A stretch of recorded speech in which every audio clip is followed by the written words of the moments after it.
어려운 경제 뉴스를 쉽게 풀어드립니다. 경제 돋보기. 경제 뉴스를 쉽고 재미있게 전해드리는 시간입니다. 경제 돋보기 김대호 글로벌 이코노믹 경제연구소 소장과 만납니다. 안녕하십니까? 네, 반갑습니다. 네, 지난주에는 진짜 실물 돋보기를 소품으로 갖고 나오셔가지고 예, 저희가 깜짝 놀랐는데 근데 계속 갖고 다니시나요? 그래도 오늘, 시간을 네. 안 늘려주셔서 이제 오늘은 안 가져왔는데요. 다음에는 이제 저 망원경 망원경. 예, 네. 준비하고 네. 있습니다. 알겠습니다. 지난주에도 저희가 그 쿠팡 얘기했잖아요. 네. 네, 다양한 얘기했는데 일주일 지났습니다만 여전히 이 쿠팡 관련된 얘기들 계속 나오고 있고요. 많은 국민들이 문제를 계속 지적하고 있습니다. 오늘도 쿠팡 얘기 해볼까요? 그렇습니다. 이 쿠팡 사태가 해결은커녕 오히려 일파만파로 지금 확대가 되고 있는 모습인데요. 가장 우려스러운 것은 1차, 2차 피해입니다. 네. 지금 우리 이 방송을 듣고 계시는 청취자님들 중에서도 네. 쿠팡으로부터 메시지도 받고 여러 가지 사고에 대한 대피 안내도 받을 텐데요. 그 중에서 가짜가 굉장히 많다는 겁니다. 가짜. 예. 네. 그 스미싱이라든지 뭐 보이스피싱으로 볼 수도 있는 이런 사건들인데요. 쿠팡 피해를 막기 위해서 이런 조치를 취했으니까 URL을 클릭하라 또는 이런 쪽으로 연락하라 이런데 그 내용이 너무 그럴듯한 거예요. 왜냐하면 예. 쿠팡에서 탈취당한 정보가 사실 우리의 실생활에 관한 정보가 그대로 쏙 다 나갔기 때문에요. 그렇죠. 예를 들면 당신 1년 전에 이런 물건 주문하지 않았느냐? 그런데 그 물건에 하자가 있으니까 우리가 반품해 주겠다. 그래서 여기 신청하라. 이러면 깜짝 속을 수가 있는 것이거든요. 그러니까 구체적으로 얘기를 하고 또 맞는 얘기 하면은 네. 와 이거는 진짜다. 이거는 믿을만하다라고 생각을 할 수밖에 없습니다. 그렇습니다. 주소도 있고 당신 가족이 요즘 이런 제품 많이 들지? 집에서 이런 거 많이 필요하지? 이런 새 상품 나왔는데 어떡할래? 이렇게 그러니까 그만큼 이 단순한 해킹이 아니라 정보가 통째로 털렸는데 문제는 이렇게 털린 사건의 경우에 사람이 실수할 수 있잖아요. 그럼 쿠팡이 이런 문제에 대해서 솔직하게 이번에 어디까지 털렸다. 그래서 우리가 이런 대책을 이렇게 세우고 있으니까 소비자들과 함께 2차 피해, 3차 피해를 막기 위해서 이런 조치를 함께 취해 나갑시다. 이런 어떤 적극적인 피해 개선의 의지를 보이기 있다기보다는 네. 뭐 꼬리 자르기, 토막 자르기, 그리고 어떤 이상한 변명, 궤변 이런 것으로 일관하고 있기 때문에 네네네. 국민들의 어떤 불만이나 피해가 오히려 정폭되고 있는 그런 네. 사건이 아닌가 이렇게 보여집니다. 사실 지금 꼬리 자르기, 뭐 몸통 자르기 이렇게 말씀하셨는데 일단 박대준 대표이사는 사임을 했습니다. 네. 물러났습니다. 그런데 사실 대표이사면은 뭐 꼴이냐? 대표이사인데 그래도 굉장히 높은 사람 아닙니까? 쿠팡 측의 어떤 그 사태 해결 의지라고 볼 여지는 좀 없을까요? 그렇습니다. 그러니까 대표가 왜 꼴이냐? 네. 이것은 쿠팡의 기업의 지배 구조가 정말 기형적이기 때문입니다. 기형적이다. 네, 우리가 알고 있는 한국의 쿠팡은 분명히 박대준 전 대표가 CEO였던 게 맞습니다. 네. 그런데 이 한국 쿠팡은 아무런 의결권, 스스로 어떤 독자적으로 행동할 수 있는 권한도 없고 능력도 없어요. 그러니까 모든 업무를 미국에 있는 쿠팡 인코퍼레이션이라는 그 지주회사가 일거수일투족을 다 지시하고 있거든요. 이번에 이 박대준 대표가 물러난 것도 물러난 건지 잘린 건지 여러 가지로 좀 성명하지가 않습니다. 그리고 국회에서 나왔을 때 박대준 대표가 분명히 사태를 책임지고 해결하겠다고 했는데 책임지고 물러나는 것이 책임은 아니잖아요. 적어도 고객의 피해를 제일 잘 알고 있는 현직 CEO가 뭐 수록 물러난다 하더라도 최대한 소비자 피해를 막은 다음에 물러나야 되는데 갑자기 물러났어요. 그래서 쿠팡이라는 거대한 조직, 재벌그룹 쿠팡 입장에서 보면 한국 쿠팡은 꼴이고 그 꼴이의 대표는 결국은 꼴이다. 그런데 이 대표를 본사인 미국에서 자르지 않았느냐. 특히 이게 지금 청문회를 이번 17일 날 수요일 날 청문회를 한다고 해서 정인 소환 통보를 했다고요. 예. 그런데 사람을 싹 바꿔버렸습니다. 음. 이것은 국회 청문회의 효과를 무력화시키기 위한 하나의 본사의 김범석 회장의 어떤 교묘한 예. 술수가 아니냐라는 지적까지 나오고 있는 상황입니다. 이렇게 또 박대준 대표이사 사임한 다음에 후임도 지금 선임됐잖아요. 네. 그래서 뭐 합류한 거는 그렇게 오래되진 않았습니다만 쿠팡에 그래도 2인자로 평가되고 있는 해롤드 로저스가 대표이사가 돼서 야, 또 뭔가 좀 의지 보이는 거 아니야라는 의견도 있었는데 또 지금 또 박사님 말씀 들어보니까 야, 이게 형식적으로 이게 바꾸면서 국회의 여러 가지 요구를 좀 회피할 수 있는 예. 오히려 외국인을 선임함으로써 더 잘 피해 나갈 수 있는 거 아니냐 이런 생각도 드네요. 그렇습니다. 쿠팡은 지난번 국회 청문회에서도 박대준 대표가 나왔을 때 실무자를 외국인을 국회에 내보냈는데요. 예. 한국말을 못 알아듣는다는 이유로 국회 청문회가 상당히 지연됐습니다. 예. 그리고 불리한 질문이 나오면 못 알아들으면 되지 않습니까? 예.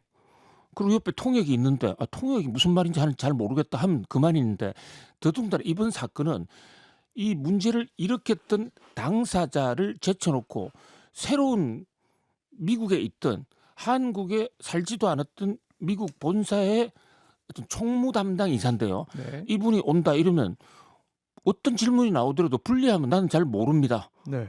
또는 말귀를 못 알아듣겠습니다 하면 그만인 거잖아요. 또 안 나올 것 같아요. 저는 오히려 나온다고 봅니다. 그래요? 왜냐하면 지금 김범석 회장이 증인으로 출석 요구를 받고 있는 상황인데 네. 겉으로 보기에는 미국 본사를 대표해서 내가 나온 거다. 책임 경영이다. 우리 회사의 구조상 미국에서 모든 걸 다 하고 있는데 미국의 실세인 내가 나온다. 네. 그리고 이 로저스 변호사예요. 네네. 지금 앵커님은 합류한 지 얼마 안 됐다고 그러지 않습니까? 네. 오래됐나요? 얼마 안 됐어요. 네. 그런데 네. 쿠팡의 직원으로서는 최장수 중에 한 명이에요. 그런가요? 네. 쿠팡은 김범석 회장 빼고는 예. 몇 년 가는 분이 거의 네. 없습니다. 그러니까요. 지금 이 분도 2020년에 합류했다는 네. 보도가 나오는데 그럼 지금 5년 됐고 이제 뭐 아직 6년이 채 안 된 건데 근데 이게 또 오래된 거군요. 실세 쿠팡 임원 중에서는 최장수 임원입니다. 그래요. 쿠팡이 회사를 창업한 지도 이제 20년 훌쩍 넘어가는데요. 그 사이에 엄청나게 많은 사람들이 정말 명멸을 했습니다. 예. 많은 사람들을 기용했다가 그러니까 시대 상황에 맞추어서 이용 가치가 없으면 즉각 자르는 네네. 세대 교체가 굉장히 잦아요. 그 대표적인 예가 바로 그 지난번 정권 때 네. 윤석열 정권 때 상당수의 임원이나 고위직들이 검찰로 구성돼 있었습니다. 예. 검찰도 그냥 검사들이 아니고요. 윤석열의 검사들. 이를테면 전 대표가 강한성이라는 분인데 네. 이분은 뭐 자기 아버지도 국회의원이기도 했지만 그거보다 더 중요한 것은 윤석열 대통령하고 사법연수원 네. 동기예요. 거기다가 이분이 또 그 청와대 네. 과거 청와대 비서관으로 오래 근무했던 분이기도 합니다. 그런데 윤석열 정부가 이제 그 계엄령 사태에 휘말려 가지고 정권 교체 움직임이 있자 네. 이분들 다 그만두고 뭐 잘랐는지 스스로 그만둔지는 알 길이 없습니다만은 그런 다음에 바로 민주당 보좌관 네. 위주로 고위직을 아주 대폭 개편을 했거든요. 네, 많이 갔죠 그때. 네, 이런 거로 보면 18명 정도가 현재 지금 신원이 네. 파악되고 있는데요. 이런 거로 보면 쿠팡이 기업인지 로비스트 회사인지 알기가 어려운 좀 그런 좀 애매한 대목도 있습니다. 아니 쿠팡이 미국 시장에 상장돼 있고 네. 또 실제로 주요 의사결정을 다 하는 이제 지주회사도 미국 회사고 네. 창업자도 미국 국적이고 네. 그런데 우리나라에서 한국 쿠팡 운영하는 거 보면은 그 어떤 한국의 전통적인 기업보다 네. 더 구시대적인 한국 스타일이다 이런 네. 생각이 들어요. 그러니까 로비의 혁신을 이룬 회사다. 그래요? 뭐 이렇게도 볼 수가 예. 있겠습니다. 예. 하여튼 이번 17일 날 청문회에 과연 어떤 모습으로 두 가지 관전 포인트가 있습니다. 김범석 오나가 과연 나타날까 또는 어떤 메시지를 낼까 그다음에 정말로 그 고객의 피해를 극소화시키기 위한 진정성 있는 조치를 가지고 나올까 네. 이 대목이 이번 주에 뭐 네. 가장 큰 어떤 이 경제계의 큰 이슈다 이렇게 볼 수 있겠습니다. 17일에 청문회 예정돼 있잖아요. 그렇습니다. 근데 또 관련 변경 보면은 3일 만약에 불출석 의견서, 네. 불출석 사유서를 내면은 안 나올 수 있지만 네. 그거 3일 전까지 내야 되니까 네. 지금 냈나 안 냈나 정확히 모르겠지만 또 언론 보도들이 계속 지금 오늘까지도 오늘 아침에도 나오는데 네. 불출석 사유서 내기로 했다더라. 네. 아직 낸 건 모르겠지만 안 나올 거다. 뭐 이런 관측들이 지배적이네요. 그동안에 단 한 번도 네. 김범석 회장은 모습을 드러낸 적이 없습니다. 네. 은둔의 경영자. 그리고 사실 그분이 그 이력 내용도 본인이 하버드 중퇴했다는 거, MBA 예. 다니다가 중퇴했다는 거 외에는 인적 사항도 제대로 공개되지 않고 아 그래요? 또 부인에 대해서도요.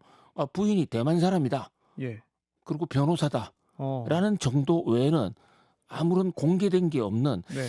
그야말로 깜깜이 경영을 하고 있다. 아. 이렇게 볼 수 있겠습니다. 예, 이 헤럴드 로저스 신임 대표이사가 뭐 출석한다는 그런 얘기들이 지금 보도되기 때문에 박사님 말씀대로 나와서 이게 나오는 게 뭔가 사태 해결의 의지를 보이는 출석인지 아니면 오히려 책임 소재를 좀 흐릿하게 만드는 예. 출석인지 그것까지 좀 잘 지켜봐야 될 것 같습니다. 그렇습니다. 네. 예. 자, 쿠팡. 이 청문회도 중요하고 국회 차원에서의 책임 추궁도 중요한데 지금 쿠팡 경영 상태는 어떻습니까? 쿠팡이 매출 면에서요. 네. 엄청나게 대박을 터뜨리고 있는 아주 성장세가 무서운 네. 폭발적 성장세를 보이고 있는 회사입니다. 우선요. 사실상 시장 독점이다라고 예. 볼 수 있는 게 이번 사건이 터졌는데도 불구하고 쿠팡의 가입자가 오히려 늘어났어요. 그것은 현재 고객 입장에서는 쿠팡 없으면 못 살아요. 예. 라는 정도로 어떤 중독성을 만들었다. 이런 그게 독점을 판단하는 한 요인이고요.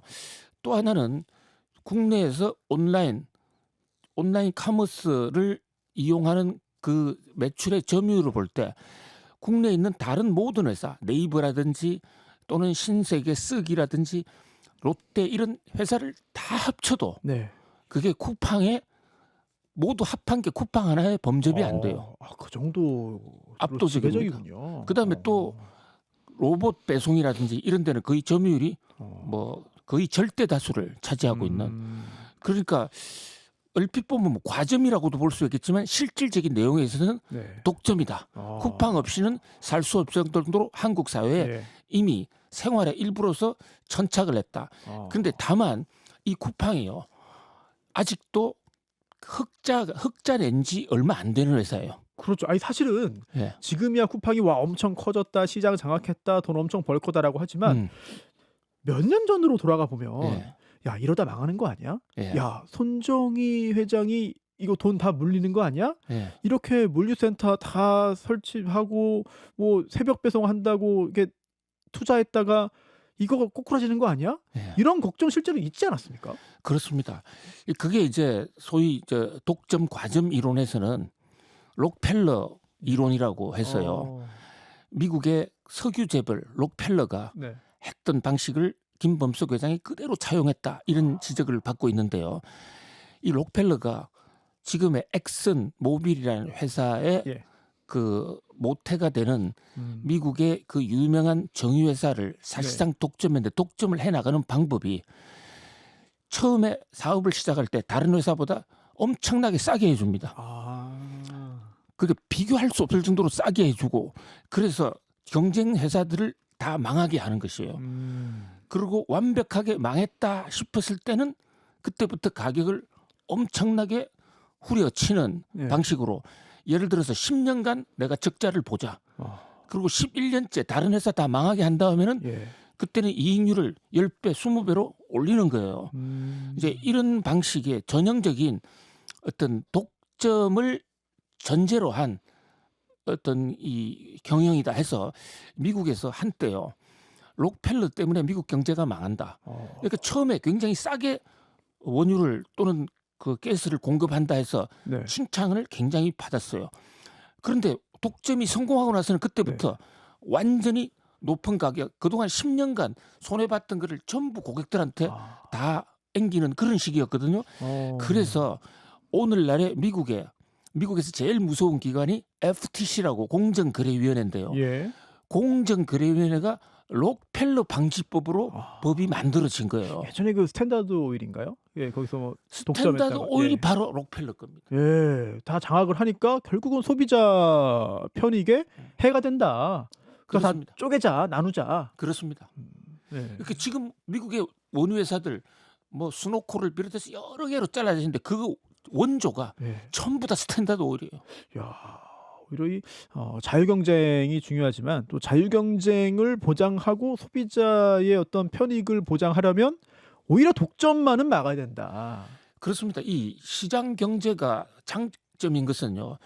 수요든 공급이든 물건을 사가든 소비자든 공급자든 이게 경쟁이 있기 때문에 조금이라도 더 싸게 공급하려고 그러고 더 좋은 질을 공급하려고 하는 그 경쟁 때문에 자유시장 경제가 경쟁력이 있는 것이에요. 네. 그런데 독점이 되면 그 경쟁을 막아버리기 때문에 자, 우리는 자유라는 것을 규제를 없애는 것을 자유라고 생각을 흔히 할 수가 있는데요. 예. 실제로 규제 없애는 게 자유가 맞습니다.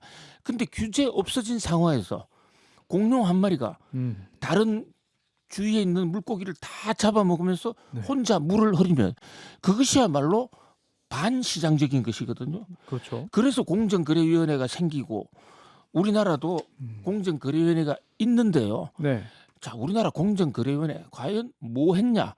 정말 안타깝습니다. 한 단적인 예로요. 예. 쿠팡의 약관을 보면요. 네. 약관 안에 어떤 정보가 탈취돼서 생기는 피해는 쿠팡은 절대 책임지지 않습니다. 요거를 재작년에 은근슬쩍 집어넣었습니다. 그러니까요. 지금 우리나라의 쿠팡의 소비자가 3천만 명이 넘어가는데 예. 정말 3천만 명에게 제가 정말 호소 여쭤보고 싶어요.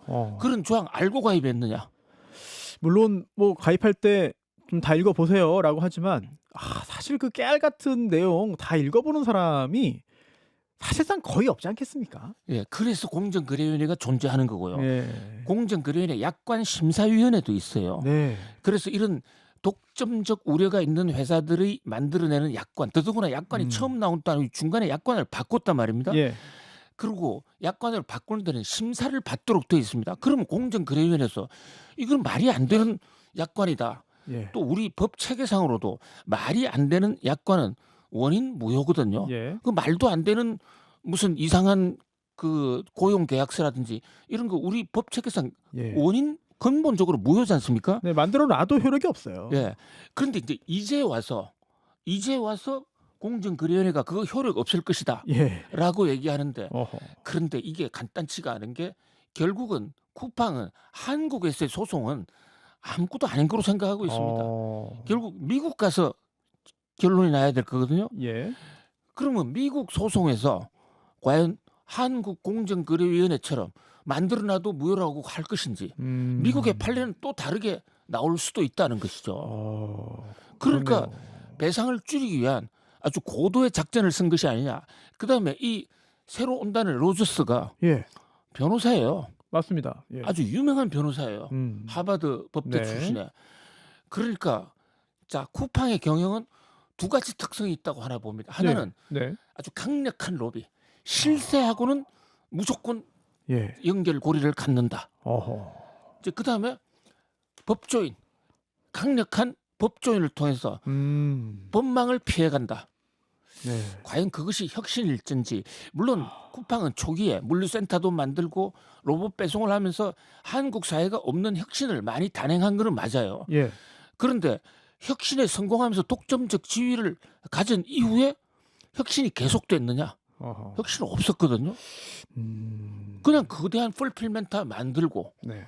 그리고 좀 인건비 싸게 하면서 새벽 배송하고 그 외에 과연 어떤 혁신이 있었느냐? 뭐 그런데도 불구하고 한국 사회에서 쿠팡이 외국에서 들어왔을 때 그거 하나를 방어하지 못한 우리 유통업 정말 좀 안타깝죠.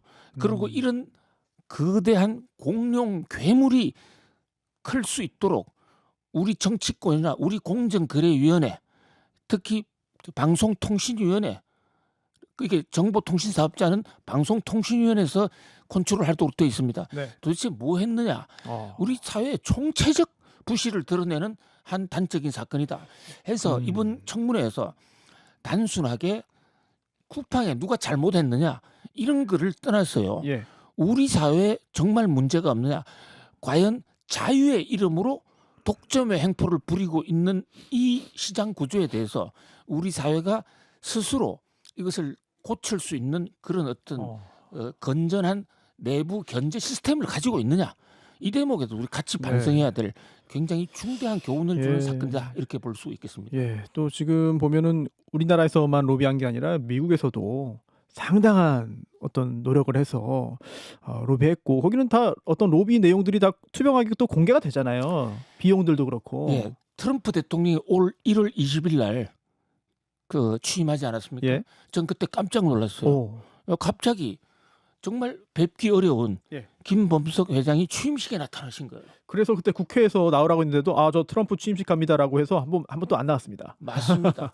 트럼프 취임식 가면 그 다음에라도 나올 수 있는 거잖아요. 네. 그런데 알고 보니까 트럼프 취임식은 왜 초청을 받았을까 했더니까 미국에서 공개하지 않습니까? 예. 그 최대의 금액을 그 취임식 비용으로 기부를 하셨더라고요. 그거 우리나라에서 번 돈 아닌가요? 그러니까 99%는 한국에서 네. 번 돈이라고요.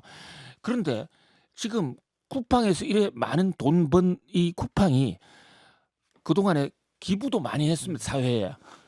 그런데 한국에 기부한 실적은 거의 저 흔적도 없어요. 거의 대부분을 지금 미국서 기부를 하고 있는데 기부는 물론 미국사든 이것은 김범석 회장의 자기 마음이겠지만 네. 그러나 한국 소비자들을 내 절대적인 성원 속에 커왔고 앞으로도 한국 소비자하고 같이 해야 될 회사인데 우선 그 아주 교묘하게 원래 사업을 한국에서 시작했으면서도 본사를 미국에 옮긴 겁니다. 미국에 있는 회사가 한국에 들어왔다면 이것은 미국 기업이 한국에 들어와서 FDI 유치하는 면에서 감사할 수도 있겠지만 네. 한국에 있는 기업을 그러니까. 미국으로 빼내고 상장도 나스닥이 아닌 미국 뉴욕 증시에 네. 상장을 시켰거든요. 그럼 그다음에 직원 구성에서도 한국어를 하면 네. 오히려 왕따를 당하는 특히 이번에 정보를 빼나간 탈취한 것으로 의심받고 있는 네. 그 중국인 그 개발자 팀에 들어가면 대부분 중국인이다. 이런 네. 문제들이 지적이 되고 있는 것입니다. 네, 쿠팡 얘기 2주 연속 했는데 아직도 할 얘기 많은 것 같습니다. 그래서 청문회 지나고 다시 한번 여러 가지 살펴보면 좋지 않을까 싶습니다. 오늘 얘기 좀 진짜 정말 유익한 시간이었던 것 같습니다. 김대호 소장님 여기까지 하겠습니다. 고맙습니다. 감사합니다.